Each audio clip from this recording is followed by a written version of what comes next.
Hey, thanks so much for taking the time to join us, and congratulations. Thank you. Thank you. I'm on behalf of the Greater 901. I'm very proud to announce that you were our top score getter for your race. Thank you. Appreciate it, man. You're welcome. So I'm going to start out asking all of the candidates this question, and I think it's a great one to start with. You're a restaurateur, a developer, a musician. Why do you want to be a councilman? Well, first of all, because I think that I can do a better job of taking my district in a better direction.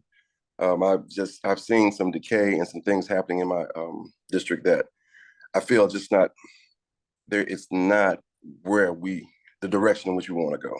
So I've been thinking about it for a while. I ran the last election cycle, and I lost to Michaelin. And I thought things would get better, and they've just not. And I think that I'm the man for the job.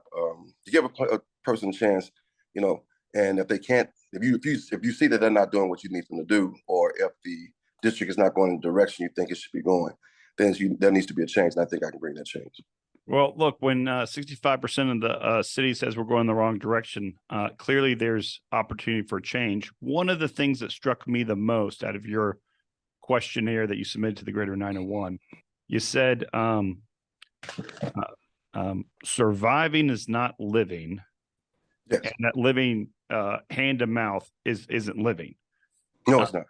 And so, look, you're a small business owner. You know how to make a living.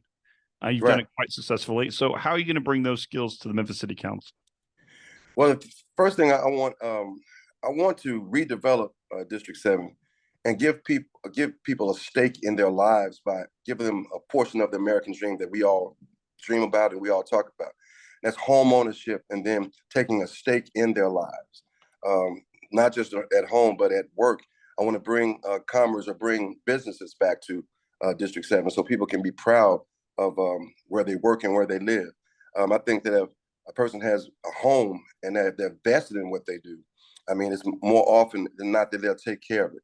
People just renting, or if they're working in a place where they're not able to survive, or they have, let's say medium income, there's no way for them to really live. It's like, okay, I'm just existing to just be on earth, or just just to exist. They're just existing.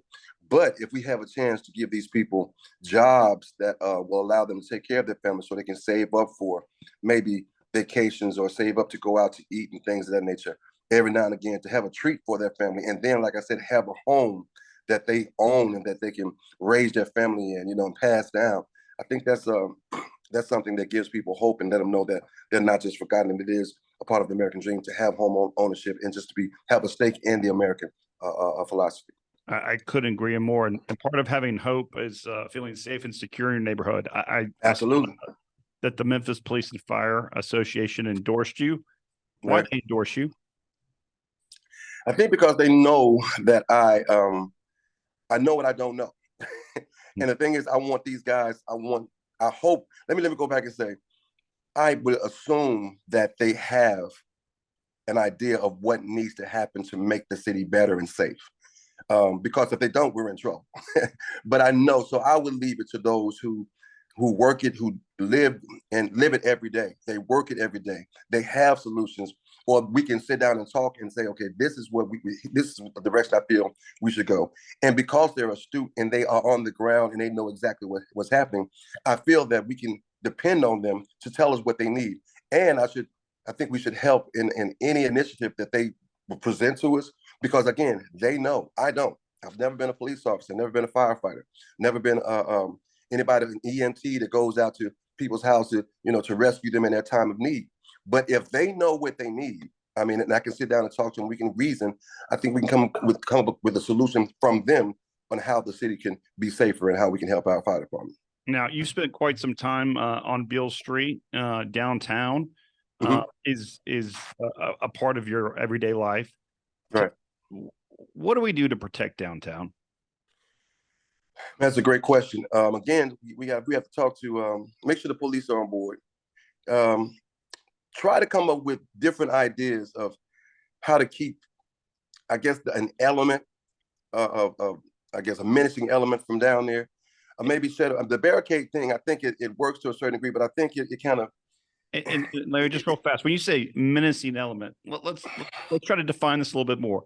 What good comes with a group of teenagers at 2 or 3 o'clock in the morning out that late? Now, I don't care if it's 300 teenagers out in the boondocks on a farm, Right, with right, shotguns, or in the middle of an urban environment. Nothing good comes with a bunch of drunk, partying, belligerent, crowds at 3 a.m. anywhere. right. And that's the thing. I think that, like I said, putting up barricades is not necessarily the answer.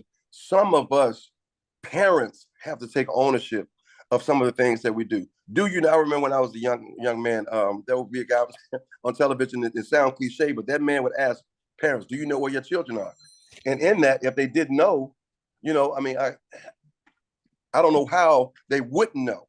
But outside of that, just put some things in place. Give these kids some curfews. If you're not a certain age and you're not in, we got to get you off the street. Setting up barricades. Get a situation where kids may have to. You can't just drive around. Look, in order to get downtown, you have to either live down here, or we're going to give us $10 this pass, or get you into any place where you can park. Just present this pass, and you got to sit down and walk on the street. But the kids, the children down there that are, like I said, breaking into cars and things of that nature, most people don't think there should be a steep penalty for that, but I do.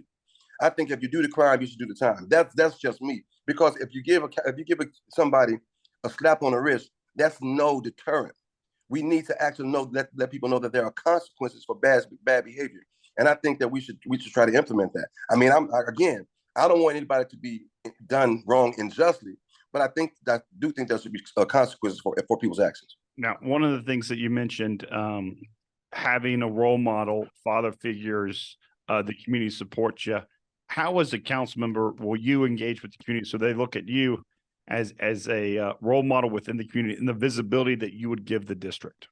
Well, the thing for me is I want to be an example, not just a role model. I want to be an example, and I want to go to these places like Greenlaw or Dave Wells and Ed Rice and these places, and see what is needed so that I can be a face that these people can see and say, hey, this is our city council person. They can come up and say, okay, here's what we need. Why aren't you doing this? And why aren't you doing that? Or why isn't this happening? So I can answer those questions firsthand.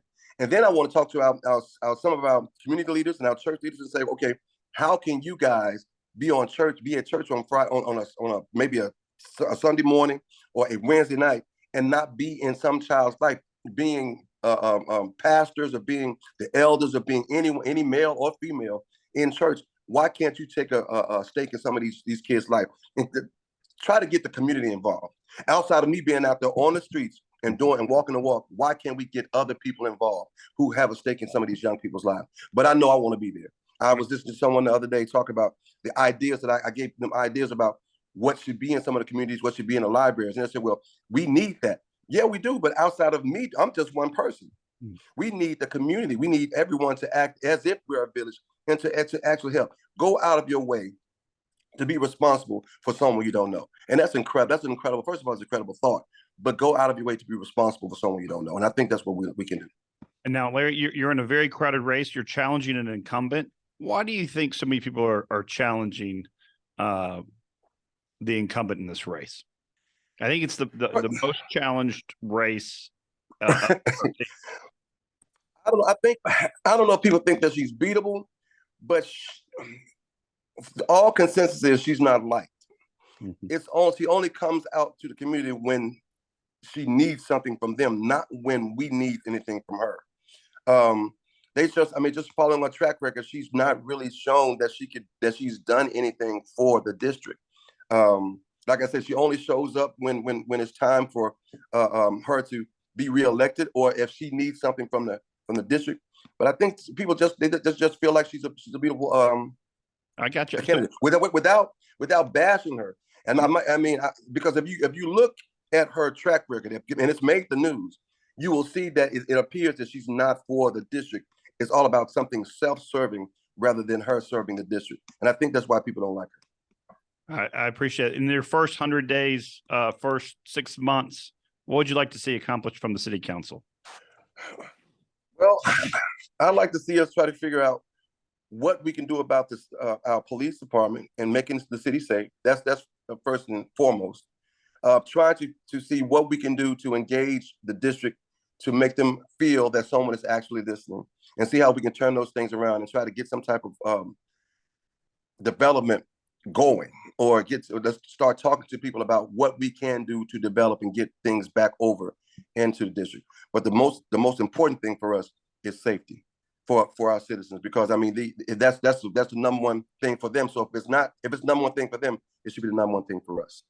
All right. I'm gonna end on this question. You've been very generous with your time. How much did you pay to get our endorsement?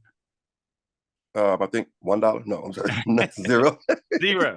There's Zero. a lot of pay to play endorsements out there, and we just want to make sure that people know that you earned this endorsement.